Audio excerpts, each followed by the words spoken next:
भारत की जनसंख्या संरचना में लिंगानुपात, साक्षरता, व्यावसायिक संरचना तथा जनसंख्या के अन्य संरचनात्मक तथ्य सम्मिलित है, जिसमें अनुसूचित जाति, अनुसूचित जनजाति आदि के आंकड़े सम्मिलित किए जाते हैं। सबसे पहले लिंगानुपात। जनसंख्या संगठन में लिंगानुपात एक महत्वपूर्ण कारक है और उसका महत्व भी अधिक होता है, जो मानव संसाधन के मात्रात्मक व गुणात्मक दोनों पक्षों से जुड़ा हुआ है। साथ ही किसी भी देश का आर्थिक विकास व जनसंख्या वृद्धि भी एक सीमा तक इससे प्रभावित होती है। लिंगानुपात की गणना प्रति 1000 पुरुषों पर महिलाओं की संख्या के अनुपात में की जाती है। देश के विभिन्न राज्यों व केंद्र शासित प्रदेशों में स्त्री पुरुषों का अनुपात पृथक पृथक है। देश का एकमात्र राज्य केरल तथा एकमात्र केंद्र शासित प्रदेश पांडिचेरी, जहां स्त्रियों की संख्या पुरुषों की संख्या से अधिक है, अन्य सभी राज्यों व केंद्र शासित प्रदेशों में पुरुषों की अपेक्षा स्त्रियों की संख्या कम है।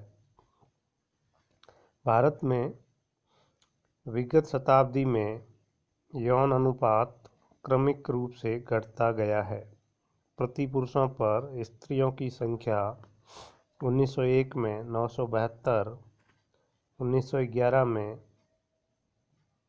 964, 1921 में 955, 1931 में 950, 1941 में 945 और यह इसी क्रम में घटता हुआ 1991 में 927 और 2001 में इसमें वृद्धि हुई जो 933 तथा 2011 में 943 रही है। इस परिवर्तन के लिए लड़कियों की लड़कों की तुलना में उपेक्षा, बाल विवाह, अल्पायु में प्रसव अनेक सामाजिक कुरीतियां मानी जाती है। सन 2011 में जनसंख्या आंकड़ों के अनुसार सर्वाधिक लिंगानुपात केरल 1084, पांडिचेरी 1037, तमिलनाडु 996, आंध्र प्रदेश 993, मणिपुर 992, छत्तीसगढ़ 991, उत्तराखंड 963, मेघालय 989, उड़ीसा 979, कर्नाटक 973 आदि राज्यों में लिंगानुपात अधिक था। इसकी बनिस्बत दमन व दीव 618, चंडीगढ़ 818, दादरा व नगर हवेली 774, दिल्ली 868, हरियाणा 879, उत्तर प्रदेश 912 में न्यूनतम लिंगानुपात मिलता है। राजस्थान 928 और बिहार 918 तथा मध्य प्रदेश 931। इस प्रकार भारत में लिंगानुपात की क्षेत्रीय भिन्नताएं पाई जाती है, जिसके कई सामाजिक, आर्थिक व राजनीतिक कारण हैं। लिंगानुपात का प्रभाव प्रत्यक्ष व अप्रत्यक्ष रूप से सामाजिक व आर्थिक विकास को प्रभावित करता है। दूसरा कारक होता है साक्षरता। जनसंख्या के विभिन्न आधारों में जैसे घनत्व, वितरण, लिंगानुपात आदि की तरह साक्षरता भी एक महत्वपूर्ण कारक है। जिसके आधार पर उस देश विशेष की कुशल व शिक्षित मानव शक्ति की जानकारी प्राप्त होती है। कुशल व शिक्षित मानव शक्ति किसी भी अर्थव्यवस्था को प्रभावित करने वाला एक महत्वपूर्ण कारक है। देश का सामाजिक, राजनीतिक व आर्थिक विकास किसी भी देश की शिक्षित व साक्षर जनसंख्या पर अधिकतम निर्भर करता है। विश्व के कई देशों की तुलना में भारत साक्षरता की दृष्टि से अभी भी काफ़ी पिछड़ा हुआ है। स्वतंत्रता प्राप्ति के बाद भारत में साक्षरता के प्रतिशत को बढ़ाने के लिए कई व्यापक कार्यक्रम चलाए गए हैं। 1951 में भारत में साक्षरता 18.33% थी, जिसमें महिला साक्षरता की दर बहुत कम 8.86%, पुरुष साक्षरता 27.16। 1991 में यह 52.21%, लेकिन 1991 में भी महिला साक्षरता की दृष्टि से भारत पिछड़ा हुआ है। 1991 में महिला साक्षरता 39.29% थी, जबकि पुरुष साक्षरता 64.13%, जो बढ़कर 2011 में कुल साक्षरता 73.0 और पुरुष 80.9 तथा महिला 64.6%। 1911 में इस वृद्धि के कारण देश में साक्षरता का स्तर कुछ ठीक हुआ है, जो विकास के साथ ही निरंतर बढ़ रहा है। तीसरा, व्यावसायिक संरचना। व्यावसायिक संरचना के अंतर्गत संपूर्ण जनसंख्या को व्यवसाय के अनुसार वर्गीकृत किया जाता है, जिसमें श्रमजीवी जनसंख्या भी कहते हैं। सन 2001 की जनगणना में कार्यशील जनसंख्या को मुख्य कामगार व सीमांत कामगार 4 वर्गों में विभक्त किया गया है।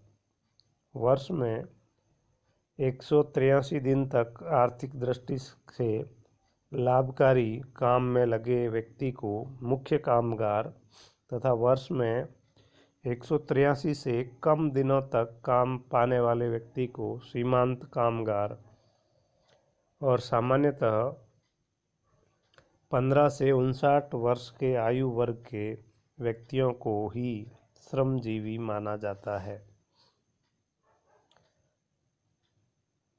वर्ष 2081 और 2001 की जनगणना में प्रकाशित आंकड़ों में मुख्य कामगारों को निम्नलिखित 4 वर्गों में विभाजित किया, जिसमें पहला कृषक, दूसरा खेतीहर मजदूर, तीसरा घरेलू औद्योगिक कामगार और चौथा अन्य श्रमिक।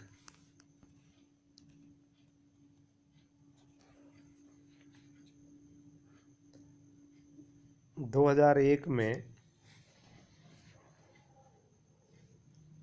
कृषकों की संख्या 31.34%, जिसमें कुल कृषक 31.71%, इसमें पुरुष 31.34 और महिलाएं 32.50%। खेतीहर मजदूर कुल 26.69%, पुरुष 20.8% और महिलाएं 39.43%। घरेलू उपयोग में कुल श्रमगार 4.07% और महिलाएं 6.37% व पुरुष 3.02% की भागीदारी थी। अन्य कामगारों में 37.58%, सबसे अधिक भाग इसी में सम्मिलित है। उसमें पुरुष 44.72% और महिलाएं 21.70% थी। इसी प्रकार जनसंख्या का कुल व्यावसायिक वितरण, जिसमें प्राथमिक, द्वितीयक और तृतीयक व्यवसाय में संलग्न लोगों का प्रतिशत सम्मिलित है, उसमें सन 2001 में देश के लगभग 67.4% मुख्य कामगार कृषि कार्यों में संलग्न थे, जबकि गैर कृषि कार्यों में कामगारों का अनुपात केवल 12.1% था। कुल श्रम शक्ति का 38.72% कृषक तथा 26.09% खेतीहर मजदूर थे। इस प्रकार देश की श्रम शक्ति में कृषकों की प्रधानता है। लिंगानुपात के अनुसार आंकड़ों के विश्लेषण से स्पष्ट होता है कि स्त्री कामगारों का रुझान कृषि कार्यों सहित प्राथमिक व्यवसाय में अधिक है। कृषि में पुरुष कामगार 51.8% तथा 71.9% महिलाओं की भागीदारी है, जबकि गैर कृषि कार्यों में स्त्रियों की भागीदारी 28.1% व पुरुषों की 47.8% है।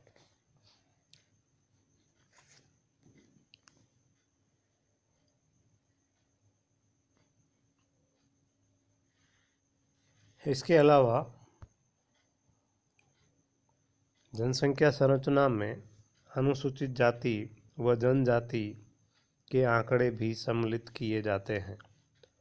स्वतंत्रता प्राप्ति के समय देश में अनुसूचित जाति की जनसंख्या 5.17 करोड़ थी, जो बढ़कर 1981 में 10.47 करोड़, 1991 में 13.82 करोड़, 2001 में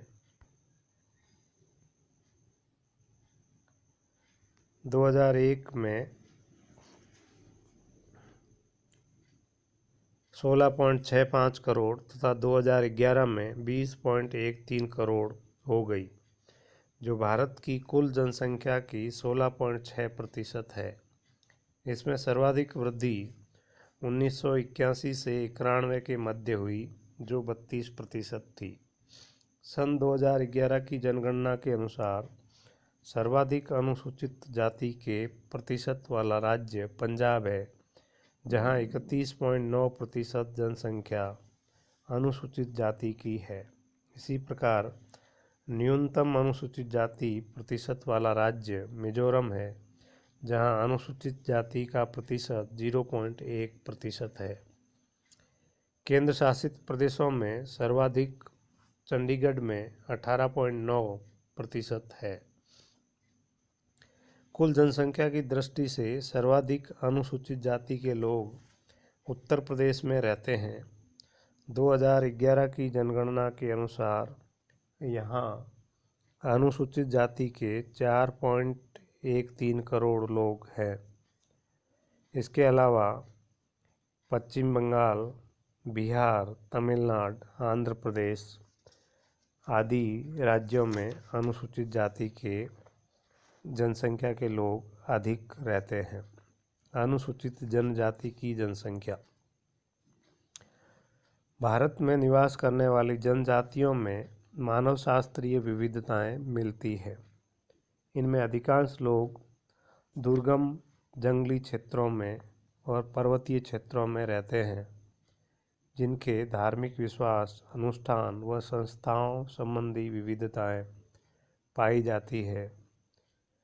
1950 में 14 राज्यों की 212 जनजातियों को अनुसूचित जनजाति घोषित किया गया, जबकि आज देश भर में 550 जनजातियां इस सूची में सम्मिलित है।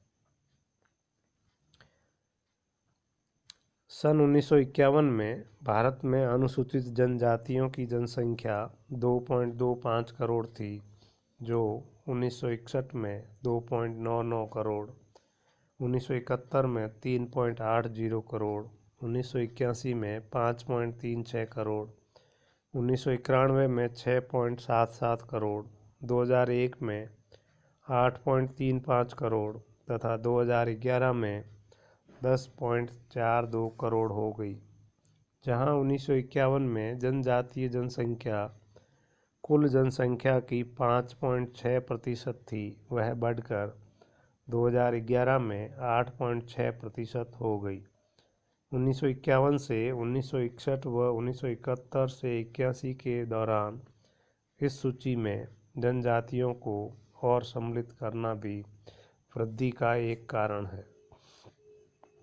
जनगणना 2011 के अनुसार सर्वाधिक अनुसूचित जनजाति प्रतिशत वाला राज्य मिजोरम है, जहां की 94.4% जनसंख्या जनजातीय है, जबकि न्यूनतम जनजातीय जनसंख्या प्रतिशत गोवा 0.03%। केंद्र शासित प्रदेशों में लक्षद्वीप सर्वाधिक जनजातीय जनसंख्या प्रतिशत वाला 94.5% प्रदेश है। इसी प्रकार सर्वाधिक जनजातीय जनसंख्या मध्य प्रदेश में 1.22 करोड़ तथा इसके पश्चात महाराष्ट्र 84.7, छत्तीसगढ़ 81.4, गुजरात 74.8 व राजस्थान 70.9 लाख में जनजातीय लोग निवास करते हैं। जनजातीय जनसंख्या के भौगोलिक वितरण में विषमता का मूल कारण धरातलीय उच्चावच है, क्योंकि अधिकांश जनजातीय समुदाय पहाड़ी, ऊबड़-खाबड़ व सघन वन क्षेत्रों में निवास करते हैं। भारत में जनजातीय जनसंख्या का संकेंद्रण मुख्यतः राजस्थान से ओडिशा तक तथा दूसरा पूर्वांचल क्षेत्रों में विस्तृत है। यह मुख्य रूप से उत्तरी व उत्तरी पूर्वी प्रदेश, जिसमें असम, नागालैंड, अरुणाचल प्रदेश, मेघालय, मिजोरम आदि राज्यों में है, जो कुल जनजाति का 12.3% भाग रखते हैं। मध्यवर्ती प्रदेश में मुख्यतः मध्य प्रदेश, छत्तीसगढ़, आंध्र प्रदेश, तेलंगाना, दक्षिण राजस्थान, दक्षिण उत्तर प्रदेश, गुजरात, उड़ीसा, बिहार तथा झारखंड राज्य सम्मिलित है, जिसमें कुल जनजातियों का 81.05% निवास करता है और ये जनजातियां ऑस्ट्रेलॉयड प्रजाति से संबंधित है। तीसरा प्रदेश दक्षिणी प्रदेश, जिसमें पश्चिमी घाट के दक्षिण भाग में तेलंगाना, आंध्र प्रदेश, कर्नाटक और केरल राज्य में जनजातियों के भाग सम्मिलित है, जो 6.49% कुल जनजाति का हिस्सा है। चौथा क्षेत्र अंडमान निकोबार द्वीप समूह है, जो छोटा व एकाकी प्रदेश है, जिसमें अंडमान निकोबारी जनजाति पाई जाती है। भौगोलिक दृष्टि से अन्य जातियों से यह पृथक है और कुल जनजाति का केवल 0.13% भाग है। इस प्रकार भारत की जनसंख्या संरचना कई तथ्यों से विविधतापूर्ण पाई जाती है।